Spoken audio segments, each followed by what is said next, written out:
जब अधर्म अपनी चरम सीमा पर होगा, जब धरती पर पाप का भार असहनीय हो जाएगा, जब सत्य और न्याय केवल ग्रंथों में ही सीमित रह जाएंगे, तब होगा अवतार भगवान विष्णु के 10वें स्वरूप कल के अवतार का। लेकिन इस बार वो अकेले नहीं होंगे, उनके साथ होगी एक अपराजेय सेना जो धर्म की पुनः स्थापना करेगी और अधर्म का अंत।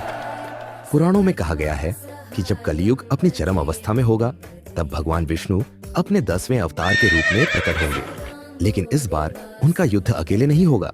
कल के अवतार की सेना में कौन होंगे? महर्षि परशुराम। महर्षि परशुराम वो अमर योद्धा जिन्होंने स्वयं भगवान विष्णु से दिव्यास्त्र प्राप्त किए थे। कहा जाता है कि वे कल्कि को युद्ध और अस्त्र शस्त्र की शिक्षा देंगे। उनके पास ब्रह्मास्त्र का ज्ञान है और जब धर्म की रक्षा का समय आएगा, तो वे कल्कि की सेना के सबसे बड़े सेनापति होंगे। अश्वत्थामा। अश्वत्थामा महाभारत का वो योद्धा जिसे अमृतत्व का श्राप मिला था। युगों से वह भटक रहा है, अपनी गलती का प्रायश्चित कर रहा है। लेकिन क्या कल के अवतार उसे मोक्ष प्रदान करेंगे? क्या वह इस अंतिम युद्ध में अपनी शक्ति का प्रयोग धर्म के लिए करेगा?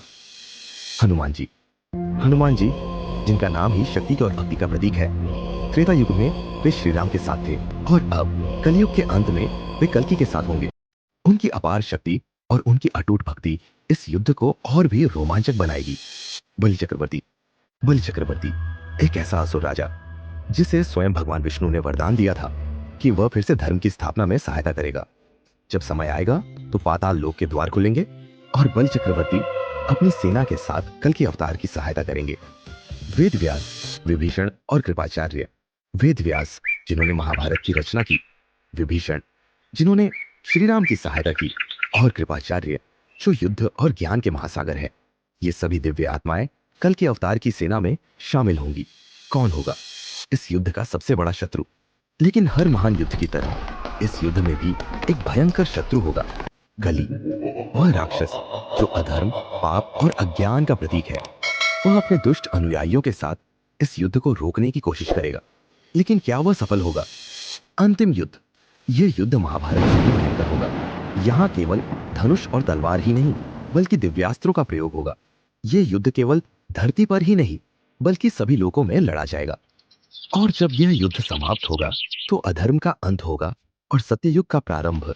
क्या कल के अवतार की सेना बन रही है?